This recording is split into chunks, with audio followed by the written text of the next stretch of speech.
What's up? What's up? What's up? It's Facebook Live. It's real time with our community with the Impact Movement. And we got a special edition. As you notice, the sun's out. It's not in the evening. We're here now at 2 p.m. Eastern time because this is a special international flavor conversation with three of my favorite countries that I visited with some three dynamic people. And so before I introduce them, I want to say a couple of things for you. One, remember, if you're going to join us, I want you to ask all your questions through Facebook Live at the Impact Movement, or you can go directly to YouTube and you can hit our channel there. That's when you hold on. I'm trying to get on live now. Here we go. Watch party. And so you post both of your questions there. Secondly, this coming week, April 14th and 15th, if you're an Impact student, we're doing a special training on small group leadership. So we want you to join us. It's free. That's only one syllable. All right. And two vowels, free and no money. So please come join us, register. You can see the links both on our Facebook page and on our website. So having said that, is now real talk. So our first guest, and I'm going to try my best not to show how old I am besides my gray hair and all of our guests. Obenewa Amponsah is in South Africa. She's in Joburg. Did I say it right? Amponsah? Amponsah. Close. Amponsah. Amponsah. And yes. I met her some years ago. She's a graduate of Boston University. And she's now currently getting her PhD. She formerly was the executive director of the Steve Biko Foundation. Is that correct? Yes, that's correct. And even though she's in South Africa, she's actually native from Ghana. Her family's from Ghana. So she may say a little bit there, okay? Our next guest is Dr. Joshua Settles. He's in Accra. I've known Joshua for a little while. And Joshua left the United States after getting his MA in history and doing campus ministry here. And he went to Ghana and he brought his wife and kids and got a master's of theology and a PhD in theology. And he's joining us and he's in Accra. So we're south, we're west, and then last, we're east. Is he here? There he is. Curtis Reed is with us. This is my homeboy from Jashai. Curtis is in Nairobi. He is married with 3 kids. Well, people got kids too. And he went there as well. He left Chicago with an MA in history. I think he did his undergrad at Southern Illinois. And then he went there and got a master's of theology or MDiv at Daystar, I believe. So he's joining us and he's in Kenya. So with that, Obenewa, you want to say hello to our audience, please. Molweni, which means good day in isiXhosa. As Brother Jimmy said, I'm Obenewa Amponsah. I am Ghanaian American, but have been living and working in South Africa since 2006. And I'm really delighted to be part of this conversation with people from across the continent, because one of the things I spend quite a bit of time thinking about is what does global solidarity look like for Black people today? What are the ways that we come together to support one another economically, socially, and right now in terms of COVID around issues of health and well-being. So I'm really looking forward to being in conversation with you all today. Excellent. And Joshua Settles, come on and say hello to us in our crowd. Akwaba, which is basically to say welcome. Medinde Joshua. My name is Joshua Settles. And as Jimmy said, I've been living and working in Ghana since 2012. And now, in addition to ministry work, I lecture at a theological institute here, where our focus really is on mission and theology in the African context. So I'm excited about this discussion to think about sort of the global connections between the Black American experience and the African experience, which I've been privileged to step into and still continue to step into. So look forward to the conversation. Excellent. And finally, my homeboy, Curtis Reed. Say hello to our folk. Give them a little bit of Swahili and just talk, your thoughts about this conversation. All right. Habari gani? Those of you who practice Kwanzaa, you would know that. It's what's the news or how you doing?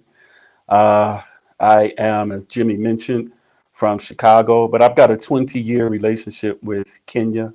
I originally came here in 1999 as a seminary student. It was actually the school is now called African International University.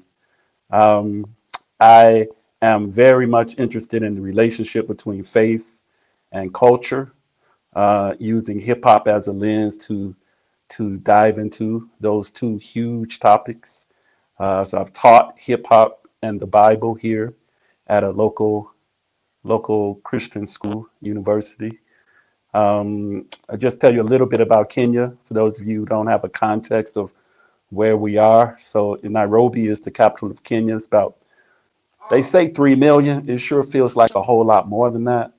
It's about the size of Texas. And we've got about 44 ethnicities within the country of Kenya. So I'm glad to be here. Excellent, excellent. And so we're going to get around. We're talking about this interaction between African Americans or Black Americans in the continent because our history overlaps in a variety of ways. But the most pressing thing that's happening right now is this pandemic, this thing called COVID-19. I'm just going to say a little bit to you guys. When it first happened, when the pandemic was announced in March, I had this brief moment of naivete where I thought maybe this disease would serve us equitably across social and ethnic dynamics. And I remember we did our first real talk about the disease, and we went back to it later on. Well, as you can see now, it's ravaging through Black communities, Black, Native, all the minority people here. In fact, at certain places with the Navajo and our Native community per capita, they may be the highest. But in places like Chicago and Louisiana and other parts, 40% of the people dying look like us. So talk to us, how is COVID-19 happening in your part of the world? It is global, I'm presuming. So Obenewa, has it come down to South Africa? What's going on? You know, the situation here in South Africa, like most places in the world, is incredibly serious. In terms of the continent, we have some of the highest COVID rates. Just to give people some statistics, South Africa is around 55 million people. So far, we have, as of yesterday, 560,000 cases. They say that over 400,000 people are in recovery. Unfortunately, it looks like our death rates are relatively low. We've had 10,000 recorded deaths, although even one is too many.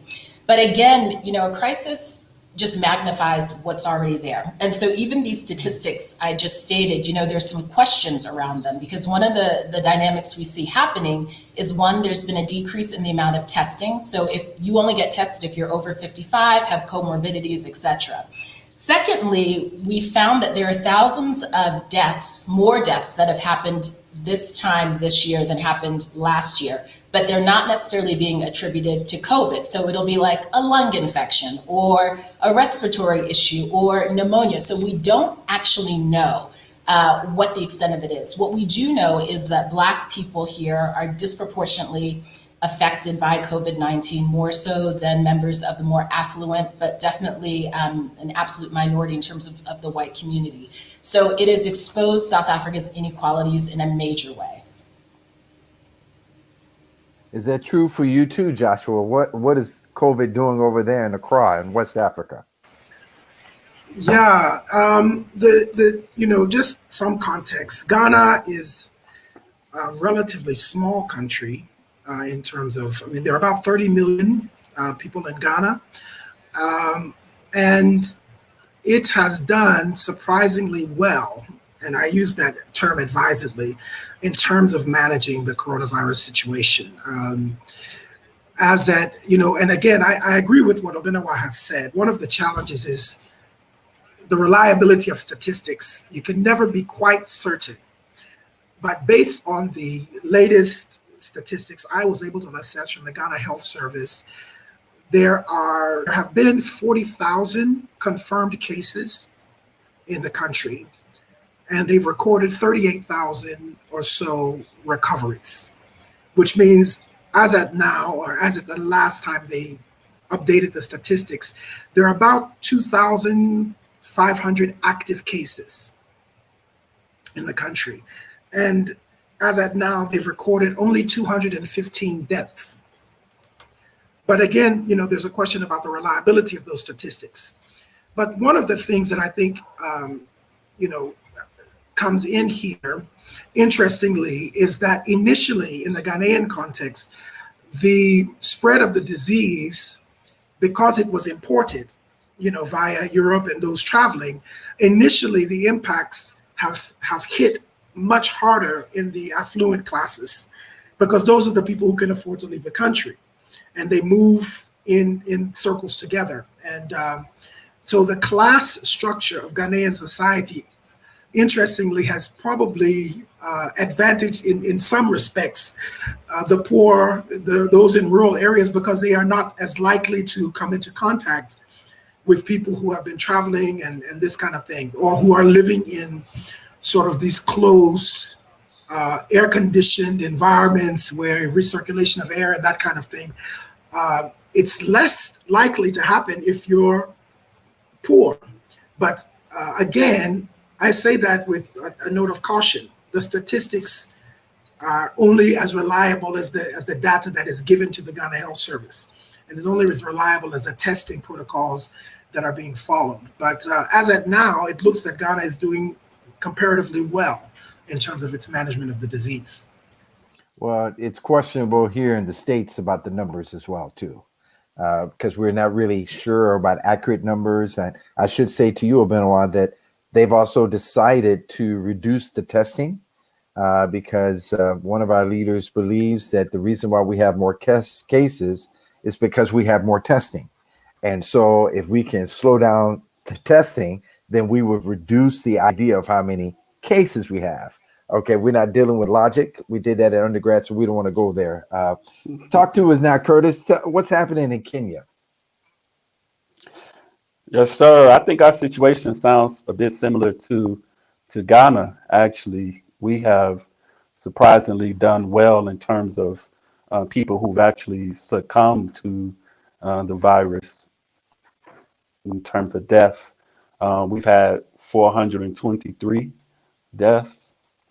And again, it's horrible that even one person should die from this disease. But again, relatively speaking and comparatively speaking, we're not so badly off. We're not testing very much. I think we're testing about 5,000 people a day, and we've got a population of 47 million. So less than 0.5% have been tested. So I don't think we really know how many people have been infected. I don't think we have really any idea, to be honest with you. But we've done fairly well, and I don't have answers for that except to say that for whatever reason, God has decided to be gracious to us, and obviously we have a long way to go in this. This doesn't seem to be going away anytime soon. In fact, our rate of infections based on the testing is doing nothing but increasing, and we expect to do that. We expect it to do that in the future as well, at least the not so distant future. I will give you a few reasons why we may be doing well from a practical standpoint. Number one, it's a very young country. Our median age is 19. You compare that with the U.S., whose median age is 38. So we're literally half your age in terms of the average age of an average Kenyan. We've also had a few months more to prepare for COVID than Italy, other parts in Europe, definitely China and the U.S. So I think that gave us a bit of advantage in terms of just preparing for this and getting contact tracing teams together and stuff like that. Yeah, so I'll leave it at that, Jimmy. Now, one of the things that I'm thinking about now, They were talking about pre-existing conditions. And so we've had the disease touch some of our staff. Actually, some of our students, family members have passed away. And some of the pre-existing conditions in the States, first is one is, of course, pulmonary diseases like asthma. The second one is diabetes. Another one is hypertension, high blood pressure. And then, of course, obesity is a part of those things. But in the times that I've visited each of your countries, it did not appear to be as prevalent in your countries as it is in the States. Do you find that to be true? Do you have those type of pre-existing conditions that has really spread throughout our communities in your countries? Joshua, what about in Ghana? Yeah, that's a very good point, Jimmy. And I think it connects with what Curtis mentioned. In the Ghanaian case, you have a comparatively youthful population as opposed to Europe and North America. And while there have been, I mean, again, I'm not a medical doctor or a medical health professional, but while there has been increases more recently in what these are termed lifestyle diseases, right? Diabetes, hypertension, some of these are lifestyle diseases that generally increase the more affluent a country becomes. But when a country is not extremely affluent, obesity is not as much of a problem, right? Because people are not, they're walking more, they're doing more physical labor. People's diets are not as high in fat, sugar, saturated fats, all the things that you would get in the standard American diet, you don't get. So the major public health issues in the Ghanaian context have tended to be, aside malaria, those kinds of diseases, have tended to be things that deal with sanitation-related things, typhoid, cholera, urinary tract infection. These are the kinds of things that are more typical in terms of public health concerns. And a lot of those are essentially diseases of impoverished states because you don't have good sanitation systems in place, or you have inadequate drainage systems and waste management. Those kinds of things tend to be more problematic. But these lifestyle diseases, again, as I mentioned earlier, tend to afflict those who are relatively more privileged in society, those who can afford to go out and eat at KFC and indulge in chicken and pizza and, all these kinds of things. But for the typical young working class Ghanaian, that's not their worry.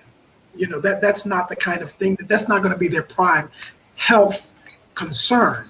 And I think, what we're seeing in the US, in many ways, aside all the other issues the US has, is that generally speaking, the US population is not very healthy. Just from a general public health point of view, it's not a very healthy population. I think something like 50% or more than 50% of the US population would be considered obese.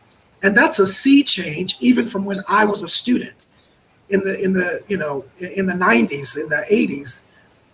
You go back and look at yearbooks from how high school kids looked in the 80s compared to how they look now in the US.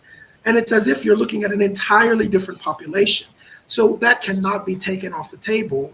And of course, that influences minority communities more disproportionately. And what about you, Curtis? Is that true? Do you find that a lot of these pre-existing conditions are in Kenya, or do you find a lot more solidarity to the comments that Joshua just said? Yeah, they're definitely here. I don't think they're here to the extent that you might find them in the U.S. But diabetes has become an issue. I think with the onslaught of Westernization and many people, Kentucky Fried Chicken and all these fast food joints are here now, and many people are eating them. So it's here. We just started getting like dialysis centers maybe within the last 10 years. So it's here, but it's not here to the extent that it is in the U.S. And I think another good point is, one of the things that's happening with my friends in the US is, they may not be succumbing to the disease in terms of fatality, but if they had diabetes, COVID took their kidneys out. So now they're on dialysis for the rest of Oh, their wow. life. So even we talk about, but I think we should also talk about the ways in which this disease really, can lead to permanent heart damage and permanent kidney failure and permanent scarring of the lungs and stuff like that. I'll tell you what the issue is here. And more than disease is the strain on our institutions. Um, if you are struggling and you're hustling and you're trying to get a meal to eat for you and your family every day before COVID, well, what COVID has done is intensify that. As my sister said, it exacerbates it. And now you're really faced with a decision. Do I stay at home and chill and let my family starve? Or do I go out and hustle and take my chances with COVID? And the obvious answer is you go outside and you have to take your chances with COVID. And what that's what most people are doing. So it's a hard situation. I'm sure it's hard all over the world. It's hard here as well. Wow. And then what about you in Benoit? Do you have these pre-existing conditions, or do you find commonality with my brothers in East and West Africa?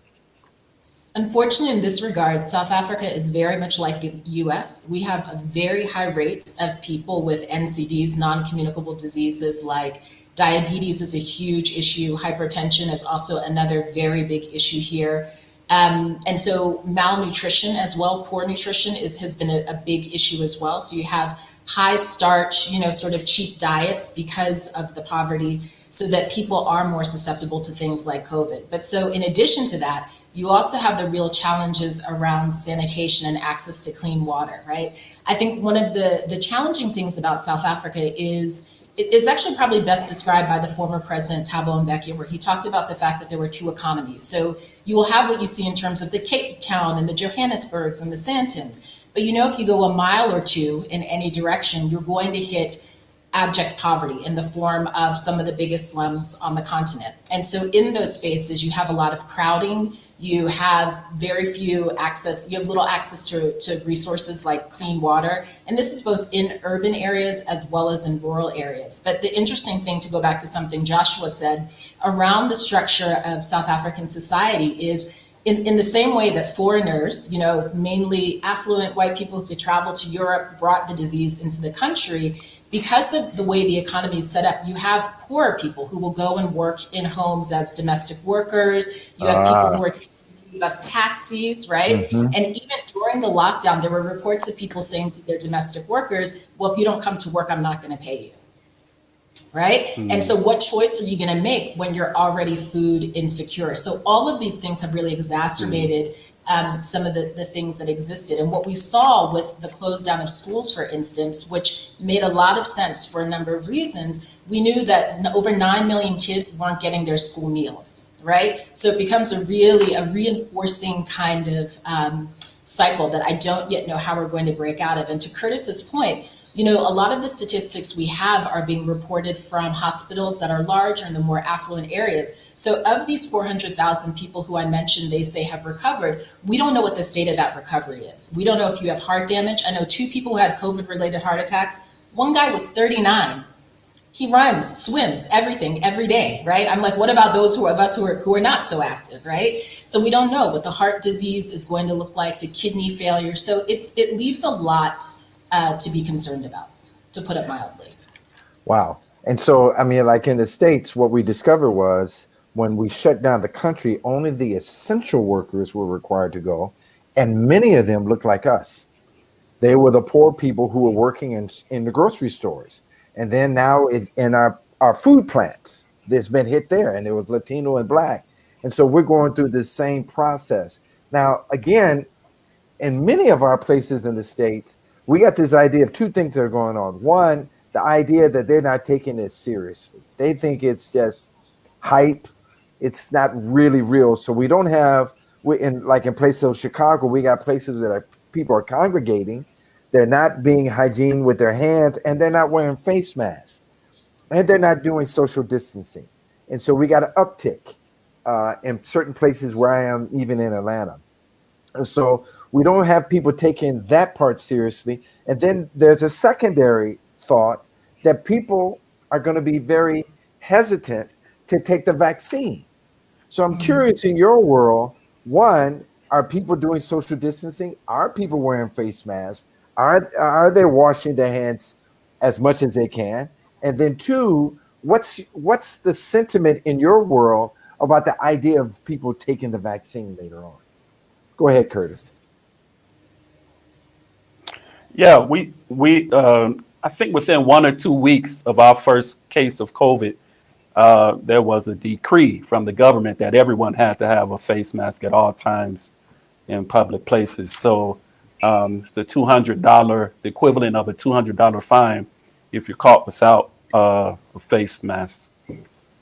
Um, so we, you know, I can't say that we've been completely disciplined as a country, and there are pockets of people who do not, who still aren't taking this virus seriously. Many people still think it's a hoax, even now. Um, yeah. So the other thing, there's something you mentioned, Jimmy, and I can't remember that point, but just remind me. Let's see, about people congregating and the vaccine. vaccine, You the asked about vaccine, vaccine the and social vaccine. distancing. Yeah, yeah, the vaccine, and also, you know, if you're in slums, and there's a huge proportion of our population, especially in Nairobi, that live in slums, and so you don't have opportunity.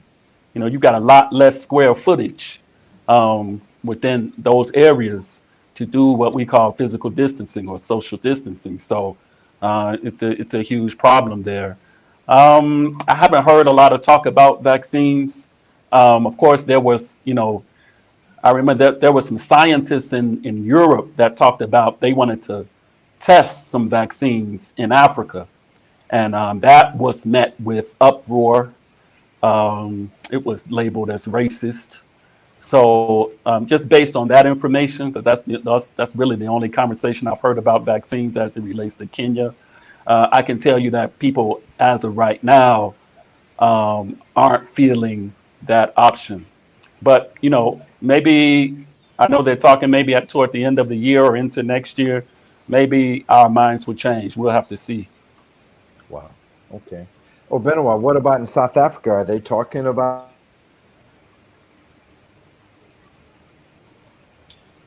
So in South Africa, we do have provisions around wearing masks and social distancing, and for the most part, it seems like people are following it. I am probably not a good person to ask that because I tend to stay home.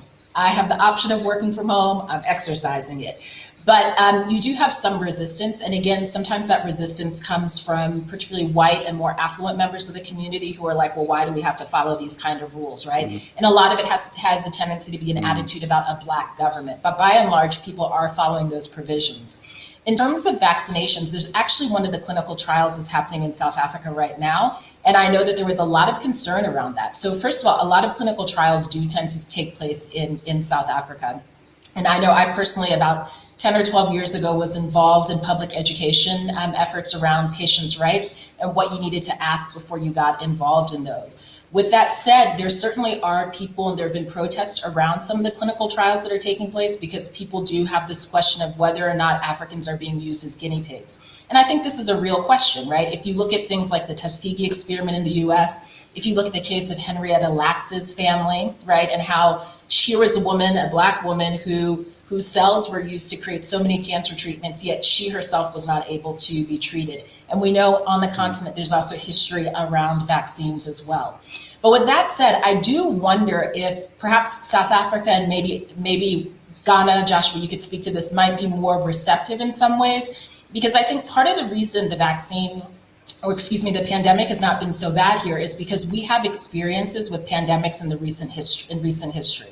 So for instance, if you look in Southern Africa with HIV/AIDS, we know what a pandemic looks like and how bad it can get. So nobody's trying to pretend like we haven't been here. I mean, in West Africa, we saw what Ebola has done in the region. So there again, I know personally that there were women who were in communities throughout the region that were beginning to organize and mobilize around hand washing, public education, sanitization, once news of COVID began to come through. And so I think that we might be able to deploy some of those same networks around vaccines as well.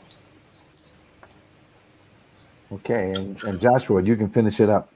Yeah, Ghana is a unique or interesting place in this regard. I mean, in terms of your first question about hand washing and these kinds of things, the Ghanaian government has been very, and I have to commend them, has been very proactive in their initial, the president came out and weekly making addresses the whole nation, which he rarely does, encouraging people how to fight this. One of the very strong cultural customs in Ghana is shaking hands. I mean, you can shake hands 5 times in the same conversation. And so for him to come out and say no handshaking was a tremendous ask for the Ghanaian people. It is so ingrained in our customs. I mean, at funerals, you shake hands. At church, you shake everywhere. You shake hands.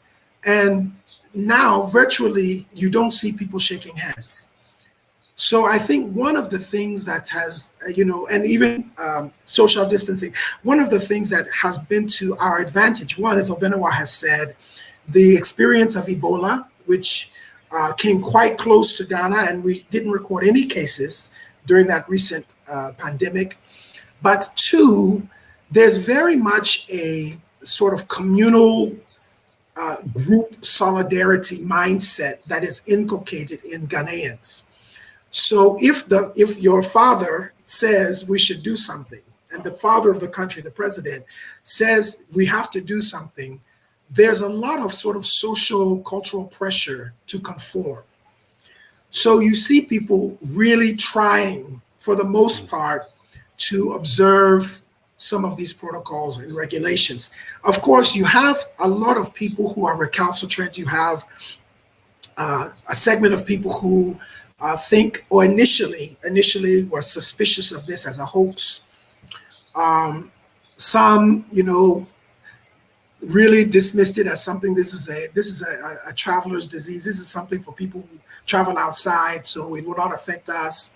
You had some of that, but I think there's been a lot of public education, and everywhere, almost overnight, hand washing stations appeared outside of, kiosks and shops and places. These portable hand washing stations show up. So people are really making the effort to comply. There are stringent rules and laws that can be enforced against failure to wear a mask. You're supposed to wear a mask anytime you're leaving the house. And for a period of time, during the 2 major cities, Accra and Kumasi, were under lockdown. Only essential workers could go out. And those are people who are selling food or working for the ministries, are very specific categories. So I think because the government has been very proactive, we've seen, for the most part, compliance. The penalties for non-compliance are quite high, and they hardly enforce them strictly according to law. Ghana is interesting. They have very strict laws on the books, but then there can be very selective enforcement. What I mean is this: you can be charged failure to wear a face mask, and the penalty would be 4 years in prison if you're convicted, which is quite severe. I don't think, but maybe 1 or 2 people have been actually caught under that law. And already people are calling for clemency, because the idea is there's a law, but you can apologize, you go appeal to your father, you say you're sorry, you've learned better, and so maybe they will let you off. So that there's a cultural dynamic at play. What is more likely to happen, and happen during the lockdown, is rather than arrest you and send you to the police station, the police will make you do something. You have to take a shovel and help clean the street or clear the gutter. These kinds of almost public shaming acts are ways of sort of enforcing that kind of conformity. So it's quite interesting in that regard. Now, as it relates to vaccines, I've not heard a lot of talk about vaccines or resistance to it.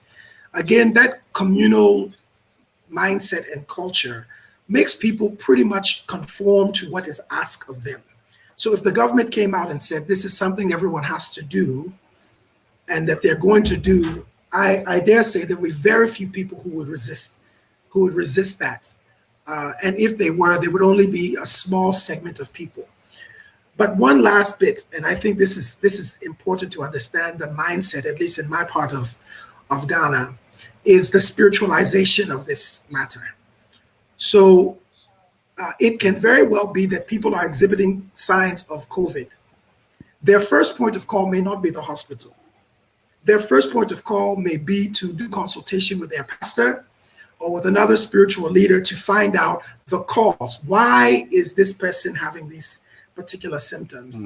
Once it is diagnosed, they may go through their own, rituals or what have you to relieve the situation. So, and that's a real thing that happens in our context. So the spiritual aspect cannot be taken. And Ghanaians have been praying about coronavirus. I'm sure the same is happening in Kenya and South Africa. So as a Christian myself, I have to also say, I think God is also having mercy a bit on us. The prayers of the righteous still avail much. Amen. Well, we need some of them prayers to come over that Atlantic Ocean right over here to the States. I'm going to nuance this conversation to a little bit further, because not only do we got a pandemic of coronavirus, and just like you said, Obenewa, it exposed all of our inequities in our country. All of a sudden, then, the country is now being just overwhelmed, and it started with the video of Ahmaud Arbery's lynching, and then to the announcement of Breonna Taylor's murder, to the actual live stream of George Floyd's death, and then even 3 miles from our house, where Roderick, I think Taylor, was killed at Wendy's. And the whole country is now dealing with this issue of race. And some of our immunologists have said our immune system is also affected by racism because stress exposes this. But there's historically a lot of connection between the United States and our racial strife and to all three of your countries. And I'm curious to know, and let me just briefly stop for a second to tell our audiences again, now's the time to begin to rev up all these questions. And please come to us on Facebook Live at the Impact Movement, not on any of our watch parties or YouTube channel. If you put those questions there, I'll make sure that we'll ask our panelists.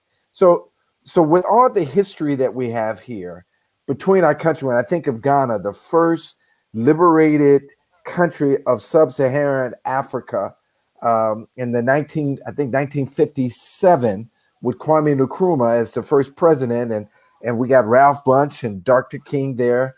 Malcolm X visited both Kenya and Ghana often, and Dr. King and Malcolm often talked about Mandela. And then the connections that we have with each other. I'm curious to know what's happening now with all the racial strife in our country, and is there a ripple effect back home on the motherland? Obenewa, you can start.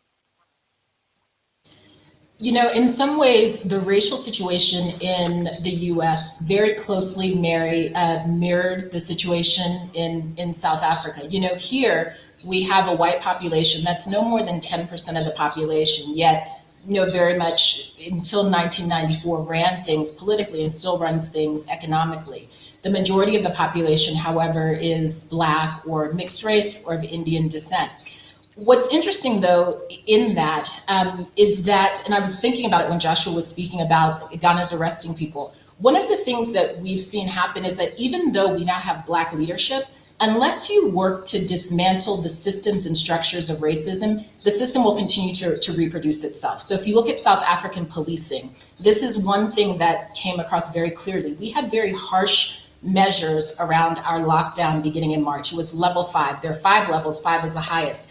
And during that time, 230,000 people were arrested or charged under these lockdown provisions. I mean, literally the South African Defense Force was deployed to the streets. And we know that 11 people were killed by the defense force, usually being beaten and brutalized for, even talking about it is difficult, because what you see, it's not like a situation in the US where you have white police visiting this violence upon Black people. Here you have Black people doing it to other Black people as part of a system of anti-Black racism that has existed, right? So I think one thing that very clearly came to the forefront was that we need to do more work in terms of dismantling systemic racism and dealing with the ways that Black people themselves have actually internalized that same type of racism, right?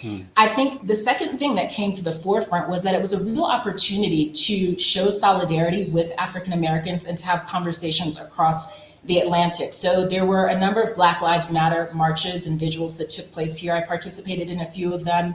We know that institutions like the US Consulate held panel discussions with African Americans here in South Africa talking about issues of racism and exclusion. And I think the one silver lining to this is that people are more and more beginning to realize that, the nuances of anti-Black racism might look different in different places in the world, but fundamentally it's the same system. When we speak about colonialism, right, settler colonialism, when we speak about apartheid, when we speak about chattel slavery, it's all part of the same system. And so if we're going to effectively address it, we must effectively come together and to have new types of conversations where we really understand one another's struggles and begin to support one another practically in terms of knowledge and resources, but also in terms of strategic advice of how do we move forward and handle some of these things.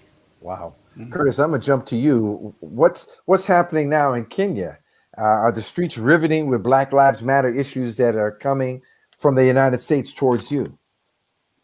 Initially, yeah, like you mentioned, we heard about Arbery, we heard about Taylor, but it was really George Floyd that really kind of galvanized the consciousness of Kenya, and I'm sure many other nations. There was some real moderate protests at the U.S. Embassy. Some African Americans and some Kenyans, mostly affluent people, doing that. And I think what George Floyd and all the racial unrest in America has really done in Kenya is I think it's helping Kenyan youth in particular begin to ask questions about their own system. Because we have a lockdown curfew here in Kenya. So between 9 p.m. and 4 a.m., no one can be outside.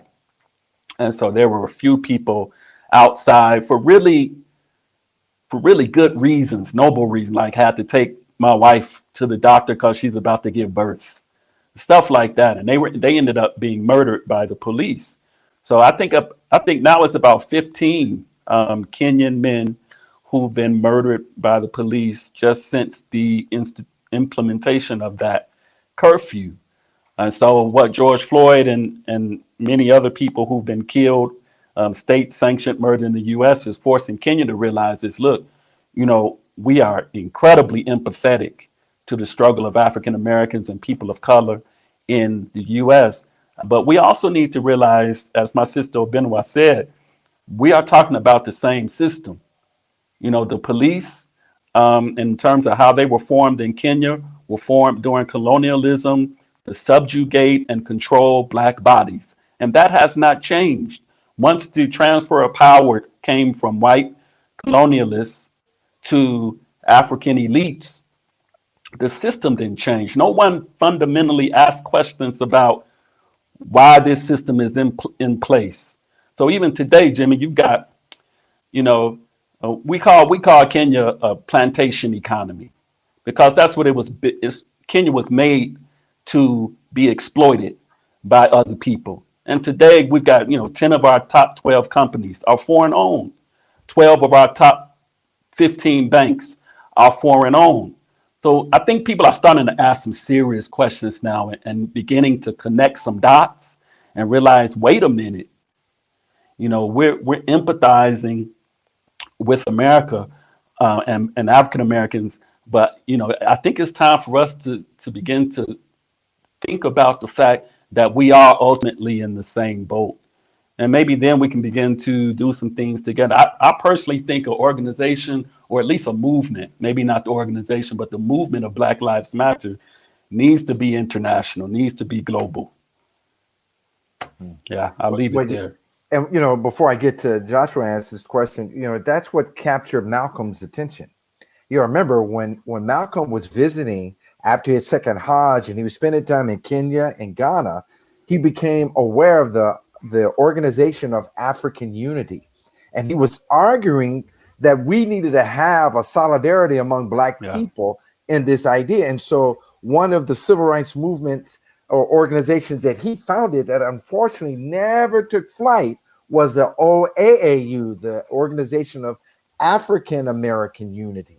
And it was the idea that he immediately saw the connection of colonialism abroad to what we were facing in this country. And I think, and then I think of Dr. King, one of the things that Belafonte was engaging Dr. King, and Dr. King was despondent. And I think we're getting to this point too, is that Dr. King was despondent because he said, I think we've integrated our people into a burning house. And we spent a lot of decades really trying to get in places of politics because we thought politics can help pivot and give well-being to us. And now we're really seeing, and I think Dr. King was saying it too at the end of his life, I know Malcolm did, that economics is a stronger power than politics because politics may be the head, but economics is the neck that turns it. And we've got to begin to take some lessons from the past. What about you and Joshua? Since you're from the earlier release from colonialism, is there a different narrative from South Africa and Kenya and Ghana?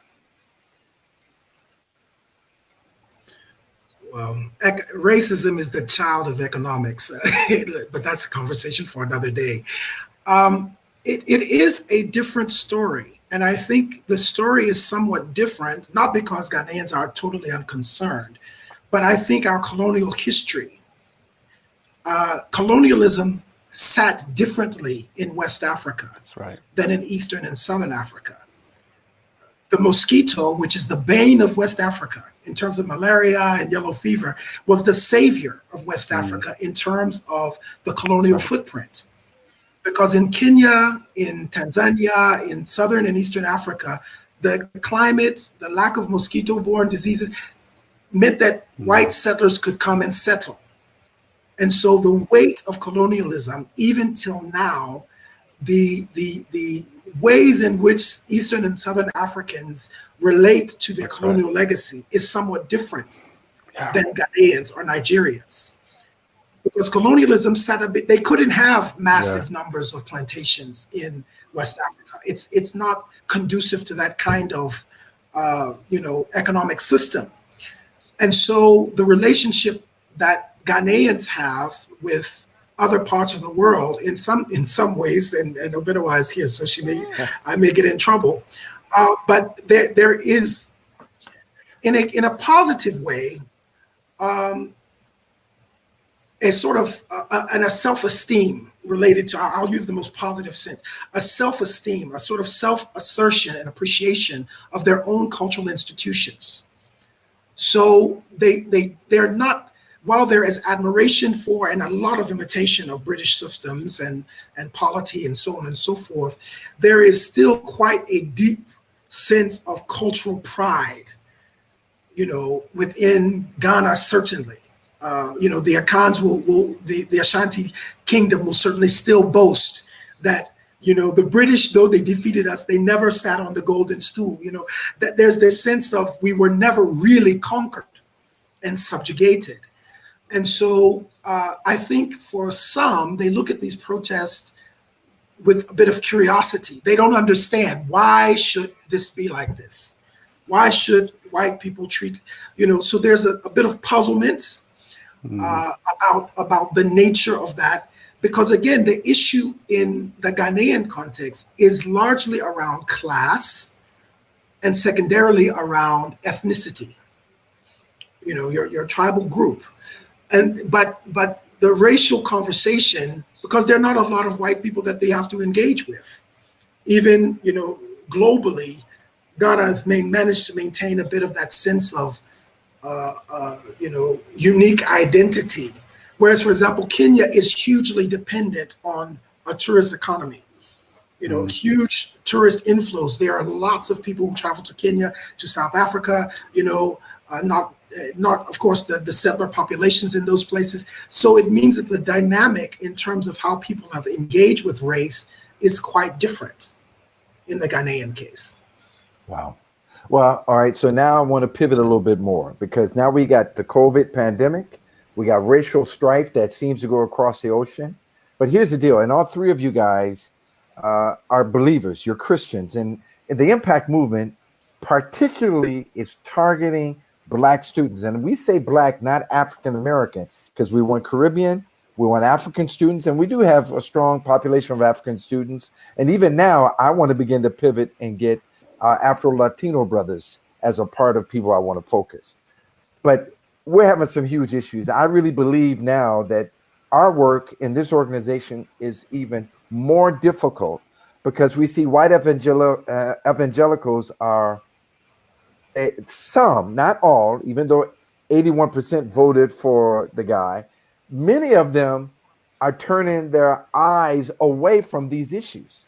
And I'm curious, especially if you can encourage my Black students to talk about, what does it mean to have a faith in Jesus that is not informed through white gaze, through white evangelical lens, but how your faith is shaped, and it's authentic. It may not be evangelical, but it's definitely Christian, and it's not shaped or informed by the theology paradigms that we have here in the country. Let me go back to you again about Obenewa. It's an interesting question. And I remember I was talking to my mom about this, and I actually said to her, I don't know how I'm going to be positive, right? And so I'm just going to be honest. The church, and I will speak very much from where I'm sitting in South Africa, as someone who is a believer, as someone who considers herself a womanist. The church is so deeply implicated in this project of empire and racism, right? That I think as Christians, unless we are clear about that and we're willing to confess it, we might as well just stay home and read our Bibles to ourselves, because people know we're not telling the truth. Just to be dead frank, right? And I think this is why we have to call upon a Black theology, a theology that speaks to the fact that Black people are made in the image of God, that colonialism was not about coming to save the natives, because we know colonialism was often... It was a setup. What did Nkrumah say?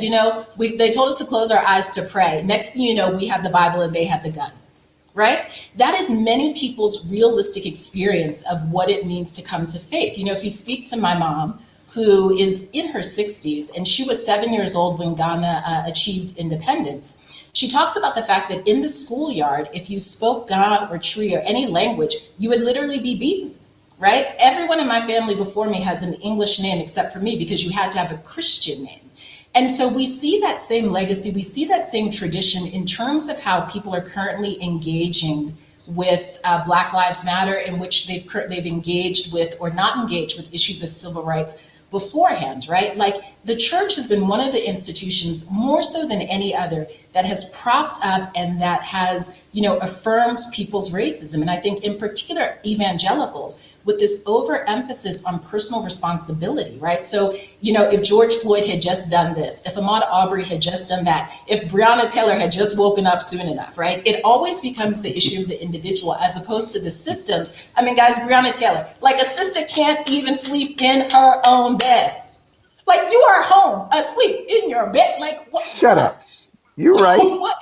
But so I just want to say two more things before we hand over to Joshua and Curtis. But I think the first thing is that we need to be honest about the history of what the church has done on the continent and continues to do around Black people globally. We need to talk about things like the Hamitic myth, right? Which were used to say that Black people were second class in order to justify selling them into chattel slavery. I think what we also need to do is to talk about authentic experiences of Christ. Kimpa Vita, a woman in the Congo Basin in the 16 and 1700s, was amongst the first people to articulate a Black Christ. She was amongst the first people to talk about the fact that liberation, Jesus came to liberate people, right? And to use it against Portuguese colonizers. How do we begin to bring those truths and that tradition to the forefront so that it's not about seeing Christianity through the white gaze, it's about our own personal experience of a God who was a brown man who was assassinated by the state. For me, that's the Jesus that I follow. And I think that's the Jesus we need to be having honest conversations about today. Shut up. Now, see, if you do want to work for us, when we come to South Africa, our mission trips, we've been going there, we're going to come call you up to come spend some time with our students. Joshua, now we're talking about a guy who went there to study theology, African theology. And let me just tell you this, I pay attention to you. Right now in my hand is Jesus and the Gospel in Africa by Kwame Bediako. So talk to me, Chief. How do you relate to this whole idea of faith, racism, and pandemic?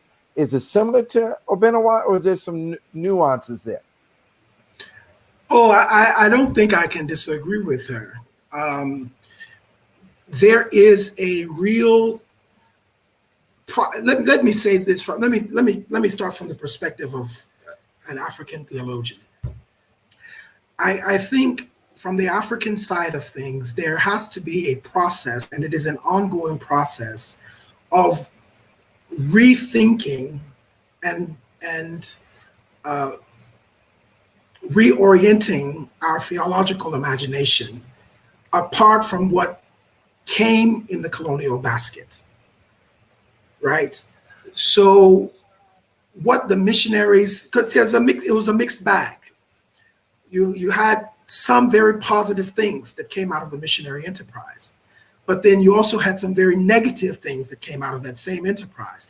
And it's all mixed up together so that people have a very negative, a generally negative association with their own cultural background. And that question remains unresolved for many African Christians.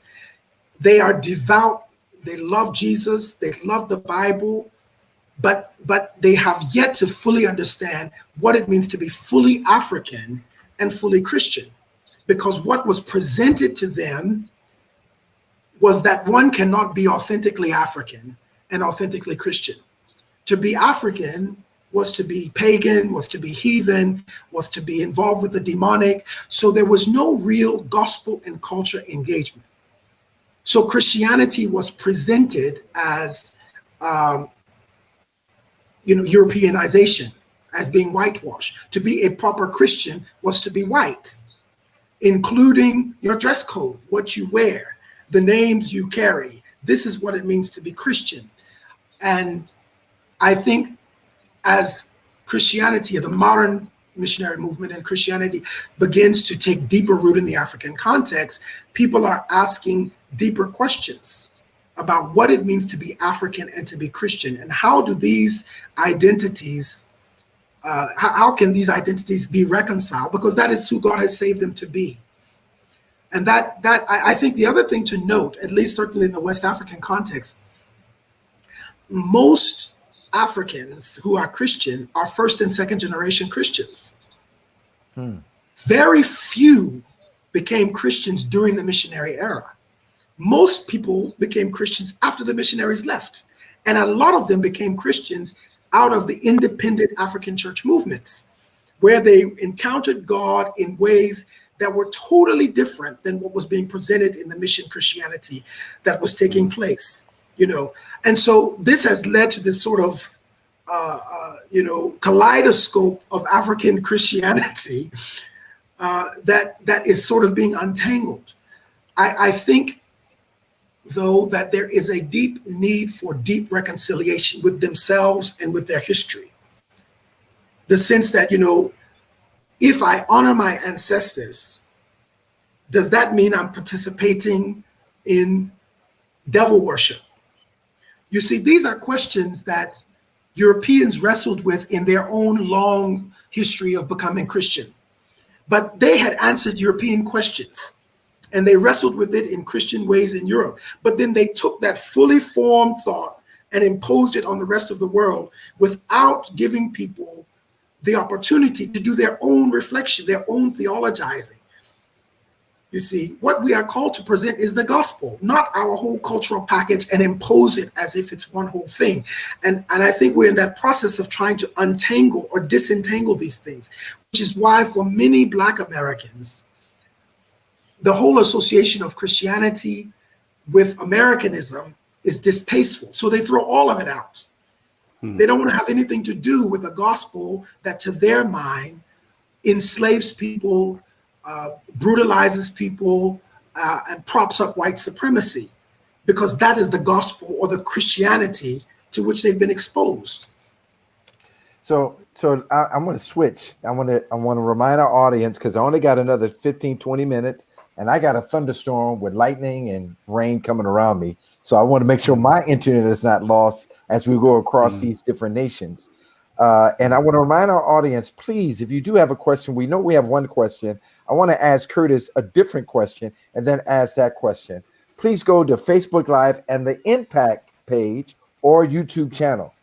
So Curtis, I want to switch the question for you. So we got a lot of white evangelicals who are spending time who are writing papers of why they should not be connected to past families who were a part of slavery or Jim Crow, that they should not be held accountable for this, that they have individual lives and that they have a relationship with God today, and they should not be accountable to their past. I'm curious, when you hear such a statement, how do you react to that? Yeah, and I hear that a lot. One of the ways I respond to it is doing a conference here in Nairobi every year that we call the Beyond Whiteness Conference. And we've discovered over time that so much of what we're doing is actually more informed by whiteness than it is by Christ. And one of the major features of whiteness is this concept of hyper individualism. And so people who subscribe to that construct think of themselves as autonomous or independent, rational persons. But that's a construct that doesn't make any sense. It doesn't make any sense philosophically. It doesn't make any sense culturally, certainly not from an African cultural standpoint, or from an Asian, or from a Native American, or from even a traditional European. There's only one, and I don't want to call this a culture because whiteness is not an ethnicity in that sense. But there's only one culture that thinks like that, and it's white folk. And so what they're doing is they are looking at the scripture, gazing at Christianity from the lens of their own warped, grotesque perspective, and coming up with these ludicrous conclusions that all of us are supposed to swallow. And we're not having it. We're not having it, bruh. We got about 7% of the population of Nairobi attends church on a regular basis. That was before Corona. Now we got almost 80% of the population of Kenya is 35 years and under. In other words, young people are saying, we're not playing that game anymore. We're tired of having to leave our Africanness at the door of the church as a side chick before we can even get in the place. We're not doing it. We're not playing it anymore. And so that's what time it is. So if we don't begin to deal with whiteness, we're going to keep having these struggles over and over and over again. It's not just that. When you go to Elmina Slave Castle, and in the middle of that slave castle, you see a big old church. So we know that the church has been not just complicit, but the main power broker in this whole affair. This could not have happened without the church. In other words, white folk could have been racist, or they could have been Christian. But they could not have been racist and Christian unless the church had sanctioned it. So, and it's not just that this was happening in his, it's still happening now. So if you can't get with your own past, if you can't get with your own ancestors, although you love George Washington, I mean, you can get with your own ancestors when it's convenient. But if you can't get with your past, then get with the present. You know, I just mentioned these statistics about what's happening economic in this country. That's not by accident. That was intentional from the very beginning with the scramble of Africa and the Conference of Berlin and all that stuff. So let's deal with what's actually going on the ground right now. But I don't think people want to have that conversation. I mean, to this day, you know, it doesn't seem like we have an articulation of justice theologically within the context of the gospel. And Well, if White we, folk been saved almost 2,000 years. yeah, but so here's the deal. So if you haven't heard, they have the slave holders Bible in the Museum of the Bible. They gutted Right. out like 80% of the text. Anything that dealt with anything with liberation was gone because Yep. they wanted to pass that down us. And what they failed to realize that they drunk from the same cup. So they've Right. created now a truncated gospel that says to know Jesus is only about your forgiveness of sins individually so that you can have a relationship with God. It has no idea of Luke 4, no idea of a Mm-hmm. coming kingdom, no idea Mm-hmm. of what Obenewa says about a changing of a system. And so it Mm-hmm. feeds us that we actually embrace that. And so we think we could be Christian and we don't change systems that we enter in vocationally. That's ridiculous. And so I think that's the kind of stuff that I think Malcolm was spot on. And I want people to hear Malcolm was thinking these thoughts. He was trying to help us to reorientate our minds. King later on, and there's a new book that just came out called The Sword and the Shield, and it's looking at the revolutionary lives of both of them. When you think about Du Bois in Ghana, it was this whole idea. He actually left the United States because he didn't think the system would ever change. But let's get a question up. We do have one question. Let me ask that now. And then I want to pose some more to you guys. All right, this is from Martin. This is a Kenyan. I think I met this dude when he came here. He said, why would people think of coronavirus as a hoax? The said numbers of infections don't match the reality of on the ground. Our neighbors in Tanzania have zero restrictions enforced, and yet their numbers are lower than Kenya's. Well, you're closer to him, and you know this guy, Curtis. I'm gonna give Yeah, you a first that's my shot, and guy. then I'm gonna go back. Go ahead. Okay.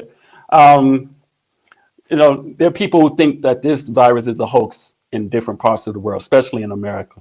I know that there are certain ethnicities and certain religious strains in Mombasa in particular that believe that, and in certain places in Nairobi. Mombasa is another city in Kenya. Um, much of this,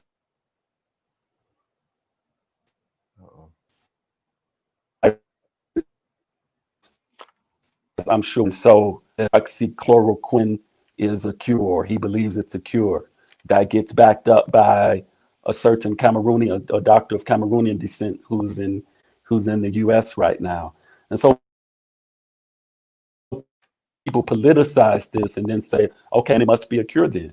This must all be a game. This must be a hoax. Trump has said from almost day one that this wasn't a big deal. And many other people who are in that camp say the same thing. So it's, to some extent, that should be expected. I don't think Americans understand, how big of a voice President Trump has, not just in America, but all over the world. So we're having a hard time for people who have lupus in Kenya. We're having a really hard time getting access to that medicine because of this. And then the other thing is, Tanzania, for example, I know they're doing some things in terms of indigenous medicine. I know they've taken some medicine from Madagascar, some herbal type medicine. And the reality is, I don't know if anyone really knows what's happening in Tanzania. It seems like they've stopped testing. They've stopped releasing any kind of data or information. The president is saying that Tanzania is COVID free. Who knows? I don't know if anyone really knows. I know there's some tension between Kenya and Tanzania for that reason and for many other reasons. So I think ultimately we're going to have to let this thing play out and see what happens. I hope that Tanzania is COVID free, but we don't have any evidence that it is, other than that the president is saying so at this point. Well, we really need to be very careful because we're projecting 300,000 people dying in the States by the end of the year, and so people are really dying, and we don't know the devastation of what you guys have said about what happens after the disease. All right, let's ask another question. Marlon Frederick, I didn't catch the early part of the conversation, so you may have addressed it. But given the long history of African American missions in Africa, what does or should Black missions look like on the continent today, if it should exist at all? In other words, how best do Black Christians come alongside our brothers and sisters in Africa? Sister to sister, Obenewa, you want to take a shot at that? And then we'll let the theologian come in after you. Sure. Hi, Marla, who is certainly a very respected theologian herself. So I'm a little concerned to answer, but I would say two things. The first is that we again need to be really honest about this idea of missions to the continent historically.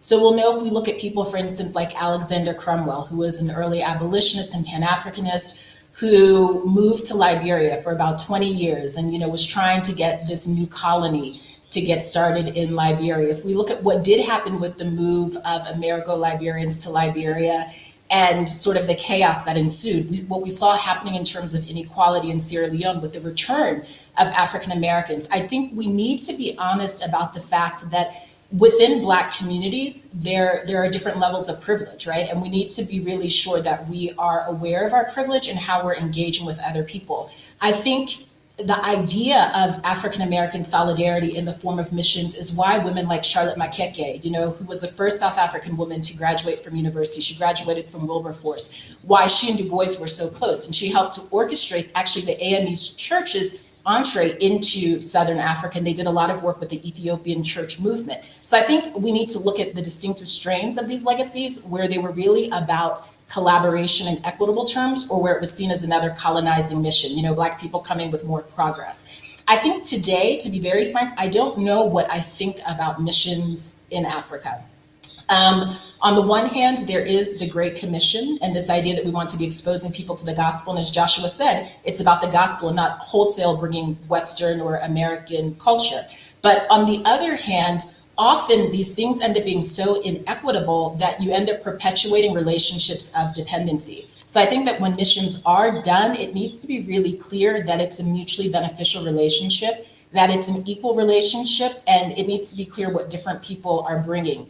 And I think from the side of Africans who are receiving Western missionaries, African American or otherwise, also, how do you enter that relationship, not from a position of inferiority, but one of equity, right? So I think it's about within our communities, how do we develop equity and have the hard conversations about what our past has looked like, but also talk about how do we create new types of futures. Joshua, why don't you answer that too? This is difficult. I wrote on this from not specifically about African Americans, but about missions in the African context. I think the question has some seeds of the answer.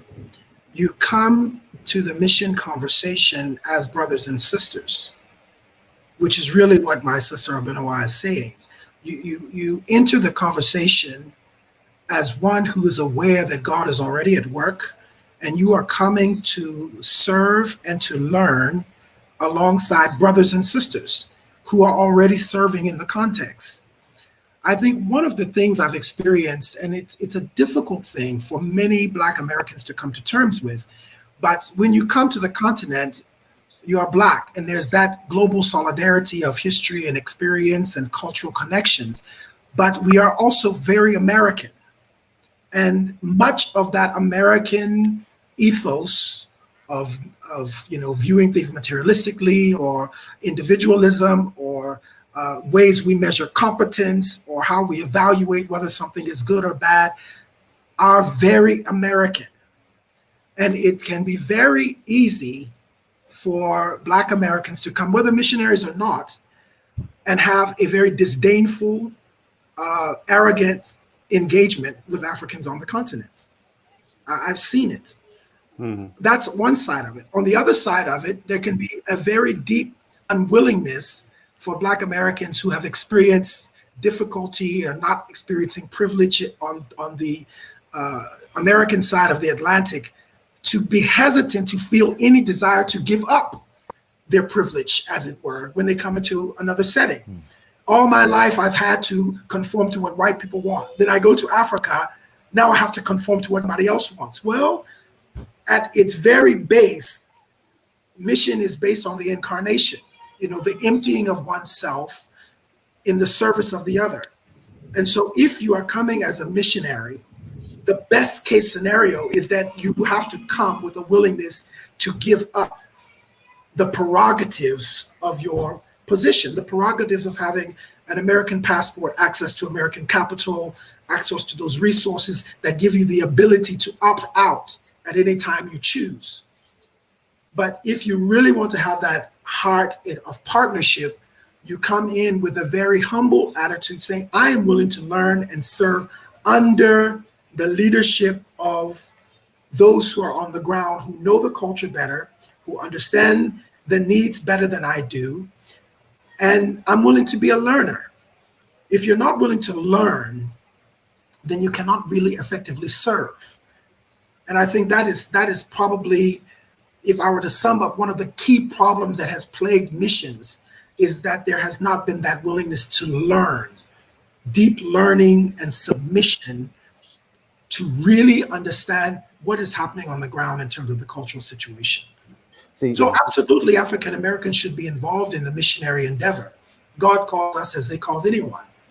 But the attitude with which they come has to be with an awareness of the complexity of our own identity. Yes, we are Black, we have our own experiences of oppression and so forth, but we are Americans. And that's an inextricable part of how we've been shaped. So I wonder, it sounds to me that we need to have a Beyond Whiteness conference on the continent and bring some of my African American students over there and from Latino world. And we need to really begin to unpack this because and I know, if we're really talking, being human means being white. And we haven't come up with the reality that there are other ways to be human that's not white. And then unfortunately, the idea is to be a Christian, especially in the States, means to be evangelical. And I would argue there's plenty of people who really love God who are not remotely even close to being evangelical and don't even desire to be such and don't see them as less than.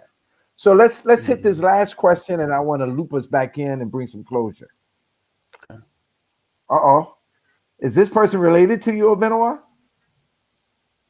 Do you see the question? It is possible. There's a very common surname though, so I'm not certain. Okay. It said, do you think that the problem with the West is it's individualistic Christianity, which is what many call reconciliation without memory? I like this. An approach that ignores the wounds of the world. So I'm gonna start with you, Curtis, and then I want to loop back to Obenewa on this one. Do you think the problem with the West is it's individualistic Christianity, which is what many call reconciliation without memory? I think this is profound. An approach that ignores the wounds of the world. Go ahead, Curtis.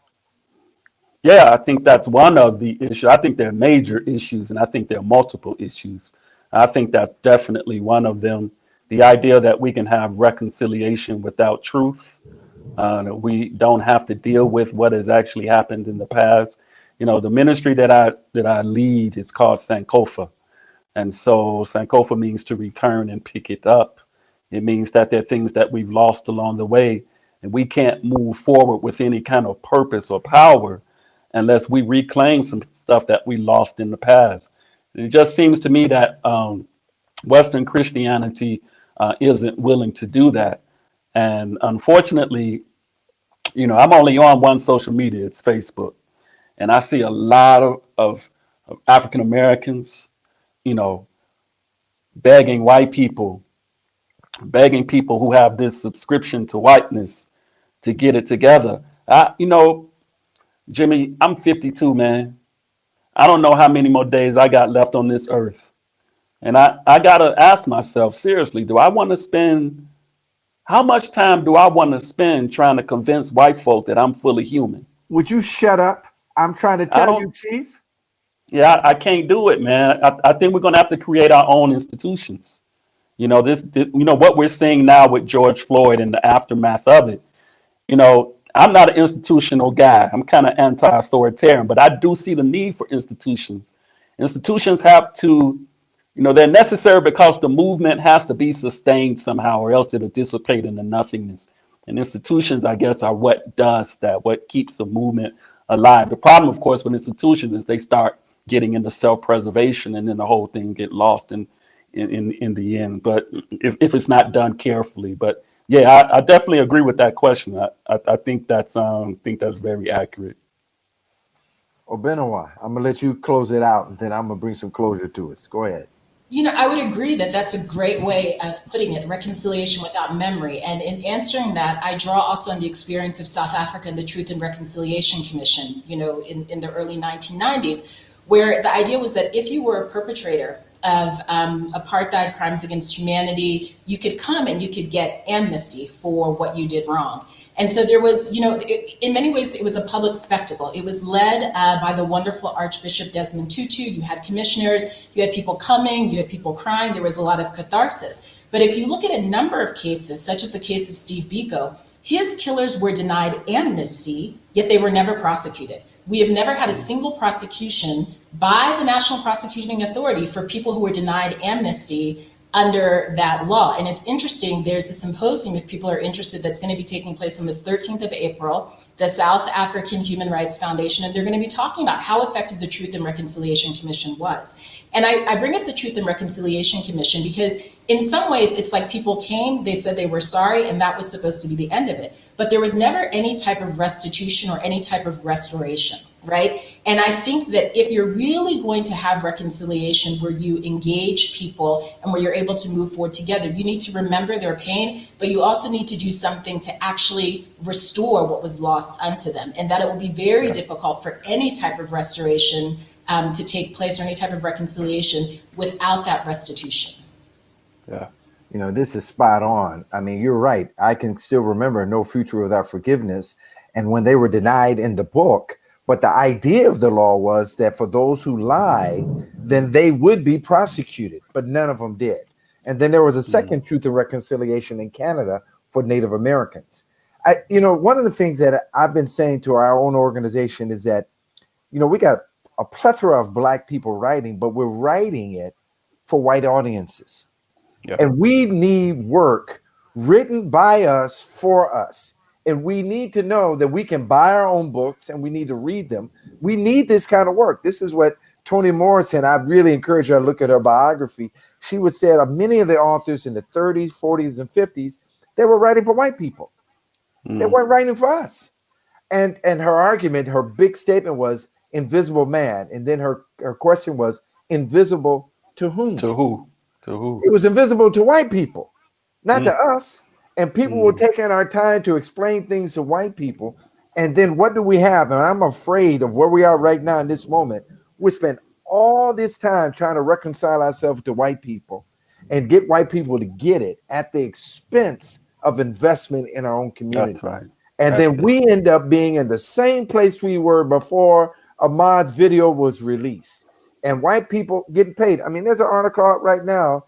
The woman who I'm mad at her, Robin DiAngelo, she made $1.5 million off white fragility last year doing her seminars, getting 30, 40 grand a pop. I ain't mad at her. That's called the American hustle. But what I am mad at is that we are not investing in us. And I'm giving y'all an open invitation whenever we can. We have a national conference past the pandemic. I want y'all there to speak, engage our students, mentor our students, have this voice. I don't care if I got to get you over the seas on the screen or if I can get you in person. Yeah. But I do know this kind of conversation can't stop. We need this. We need this now. And it's urgent for us to get this kind of work. So I want to thank you, Dr. Settles, the future Dr. Amponsah. Did I say it right? I said that right? You said it right. And can I just take a moment just to peddle my wares? I would also really encourage people to read Steve Biko's I Write What I Like, because I think many of the issues around institution building, our own culture, Black identity, the church, and Blackness come out in this book. It is a classic for a reason. So if you haven't picked it up, please do.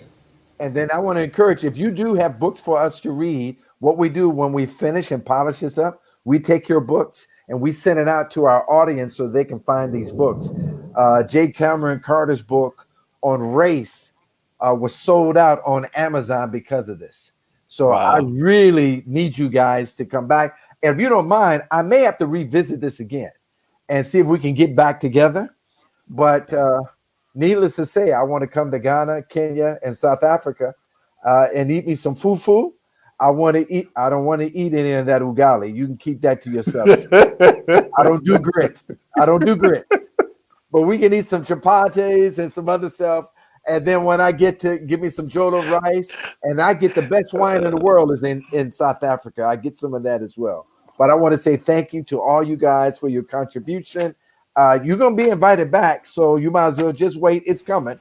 But Dr. Settles, also, I need you to send information to us so we can post how we can get people involved in your seminary in Ghana. Maybe to go over there, that will be a very Yes, important Lord. piece for our folk. Okay, so I want to say thank you to all three of you again. All right, it's Good Day on Real Talk. We'll see you again in 2 weeks.